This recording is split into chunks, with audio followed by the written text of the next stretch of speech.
Polit bureau രാഷ്ട്രീയ സ്ഥിതിഗതികൾ ചർച്ച ചെയ്തപ്പോൾ ഓപ്പറേഷൻ താമര എന്ന് പേരിട്ടും പ്രത്യേകിച്ച് പേരൊന്നും ഇടാതെയും ഇന്ത്യയിലെ പ്രതിപക്ഷ രാഷ്ട്രീയ പാർട്ടികളെ ഭിന്നിപ്പിച്ച് അതിൽ ഒരു കൂട്ടം ആളുകളെ വിശേഷിച്ച് എംപിമാരെയും MLA-മാരെയും സ്വന്തം ചേരിയിലേക്ക് കൊണ്ടുവരുന്ന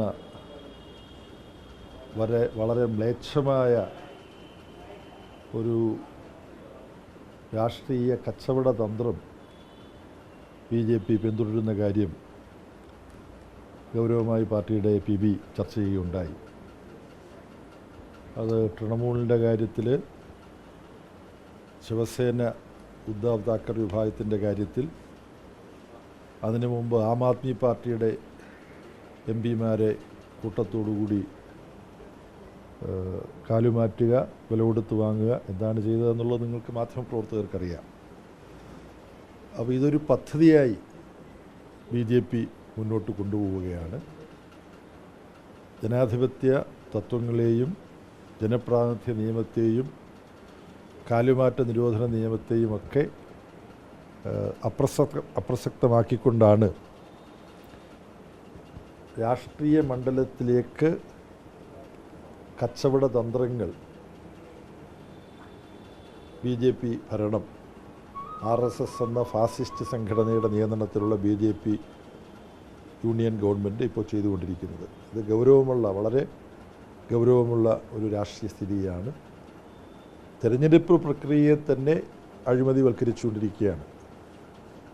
തെരഞ്ഞെടുപ്പ് കമ്മീഷനെ നിയമവിരുദ്ധമായിട്ട് ദുരുപയോഗം ചെയ്തുകൊണ്ട് SIR-ഉം ഇതിനുള്ള ഒരു ആയുധമായിട്ട് ഉപയോഗിക്കപ്പെട്ടുകൊണ്ടിരിക്കുകയാണ്. ഇതെല്ലാം PB ചർച്ച ചെയ്തു. ഇതിനെക്കുറിച്ച് വിശദമായി ജൂലൈ മധ്യത്തിൽ ചേരുന്ന ജൂലൈ 11 തൊട്ട് 13 വരെ നടക്കുന്ന കേന്ദ്ര കമ്മിറ്റി യോഗം, സാധാരണ 3 മാസത്തിലൊരിക്കൽ നടക്കേണ്ട കേന്ദ്ര കമ്മിറ്റി 1.5 മാസത്തിനുള്ളിൽ വിളിച്ചു ചേർക്കുകയാണ്. ഈ അസാധാരണ രാഷ്ട്രീയ സംഭവവികാസങ്ങളും അതോടൊപ്പം പശ്ചിമബംഗാളിൽ ആദ്യമായി BJP ഭരണം പിടിച്ചിരിക്കുകയാണ്. അത് വളരെ അസാധാരണമായൊരു സാഹചര്യമാണ്. കേരളത്തിൽ ഇടതുപക്ഷ ജനാധിപത്യ മുന്നണിക്ക് അപ്രതീക്ഷിതവും അസാധാരണവുമായൊരു തിരിച്ചടിയേറ്റു. തമിഴ്നാട്ടിൽ വളരെ പുതിയൊരു രാഷ്ട്രീയ സാഹചര്യം ഉരുത്തിരിഞ്ഞിരിക്കുകയാണ്. അരനൂറ്റാണ്ടിനിടയ്ക്ക്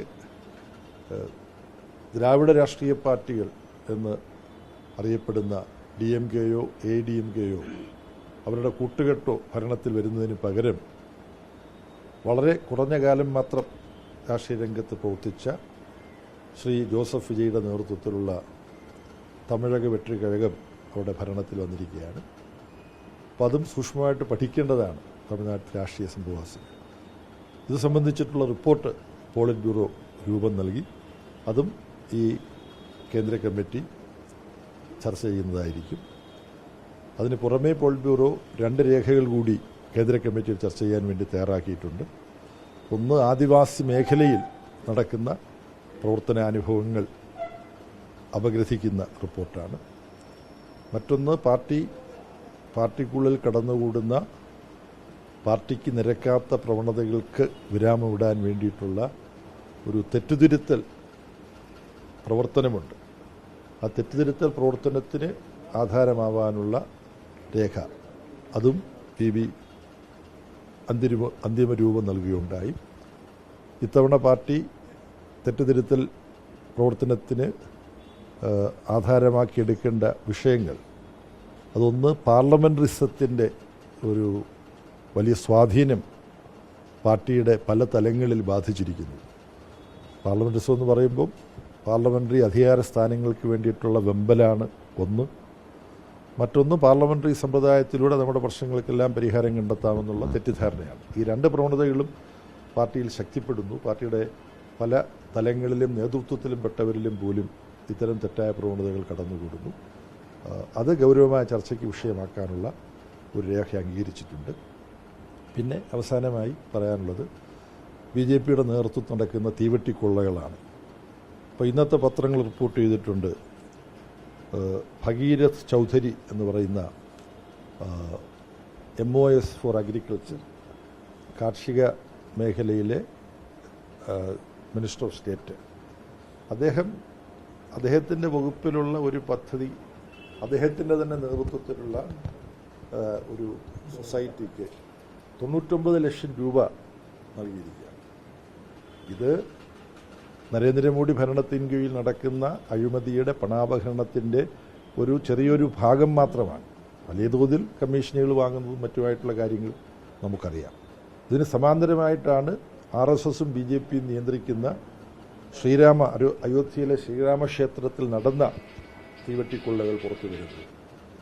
അപ്പോൾ ഞാൻ മോഷ്ടിക്കില്ല, ആരെയും മോഷ്ടിക്കാൻ അനുവദിക്കുകയില്ല എന്ന വലിയ ഗീർവാണം മുഴക്കിയ നരേന്ദ്രമോദിയുടെയും അമിത്ഷായുടെയും മോഹൻ ഭഗത്തിൻ്റെയും ഒക്കെ നേതൃത്വത്തിലുള്ള ഭരണം, യോഗി ആദിത്യനാഥിൻ്റെ നേതൃത്വത്തിലുള്ള ഭരണം നടത്തുന്ന അഴിമതിയും പണം വെട്ടിപ്പും തീവെട്ടിക്കൊള്ളയും ഓരോന്നോരോന്നായിട്ട് പുറത്തു വന്നുകൊണ്ടിരിക്കുകയാണ്. ഇത് ജനങ്ങൾക്ക് തിരിച്ചറിയാൻ, തങ്ങൾക്ക് BJPയുടെ പിന്നാലെ പോയ ജനങ്ങൾക്ക് തങ്ങൾ കാണിച്ച തെറ്റ് സ്വയം തിരിച്ചറിയാനൊക്കെയുള്ള അവസരമായി മാറും.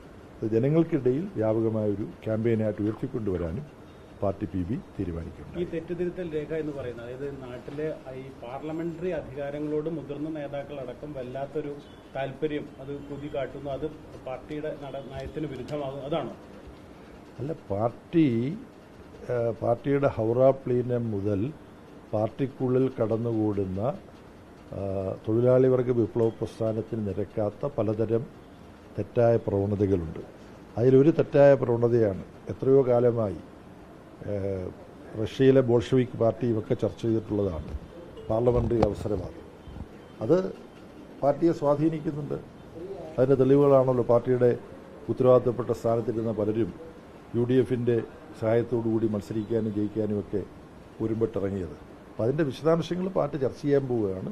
പാർട്ടി ചർച്ച ചെയ്തതിനു ശേഷം അതിനെക്കുറിച്ചുള്ള വിവരങ്ങൾ നിങ്ങളോട് പറയാം. വളരെ വലിയൊരു കാര്യം പറഞ്ഞിട്ടുണ്ട്. കാരണം വെച്ചാൽ പാർലമെന്റ് സെറ്റിലൂടെ, ജനാധിപത്യത്തിലൂടെ എല്ലാം നേടാം, പാർട്ടിയുടെ കാര്യങ്ങളൊക്കെ നേടാം എന്നൊരു വ്യാമോഹം കൂടി കൂടുതലായിട്ട് പാർട്ടി അണികളിലുണ്ടെന്ന് കൂടെ പറയുന്നത്. ജനാധിപത്യത്തിലൂടെ എല്ലാം നേടിയെടുക്കാൻ കഴിയും. എന്നാൽ ഇപ്പോൾ നടക്കുന്ന ഈ പാർലമെൻ്ററി സമ്പ്രദായമുണ്ടല്ലോ, ആ പാർലമെൻ്ററി സമ്പ്രദായത്തിലൂടെ ജനങ്ങളുടെ എല്ലാ പ്രശ്നങ്ങൾക്കും പരിഹാരം കണ്ടെത്താം എന്ന് കരുതുന്നത് ഒരു അമിതമോഹമാണ്. അല്ലല്ലോ, ഇല്ല, സായുധ വിപ്ലവത്തിലേക്ക് തിരിച്ചു പോവുക എന്നുള്ളതല്ല, സമാധാനപരമായ മാർഗത്തിലൂടെ സമത്വം സ്ഥാപിക്കുക എന്നുള്ളതാണ് CPIMൻ്റെ പരിപാടി എന്നുള്ളത്. ആ പരിപാടിയിൽ തന്നെ അച്ചടിച്ച് വെച്ചിട്ടുണ്ട്. അല്ല, ഇതിൽ മറ്റ് വിശദാംശങ്ങളിലേക്കില്ല. ഇത് സംബന്ധിച്ച രേഖ പാർട്ടി അംഗീകരിച്ചിരിക്കുന്നു. പാർട്ടി കേന്ദ്ര കമ്മിറ്റി ചർച്ച ചെയ്യും. തുടർന്ന് പാർട്ടിയിലുടനീളം ചർച്ച ചെയ്ത് ഞാൻ ഉൾപ്പെടെ തിരുത്തേണ്ടത് ആരെല്ലാമാണ് എന്നുള്ളത് പാർട്ടി ചർച്ച ചെയ്ത് തിരുത്തും.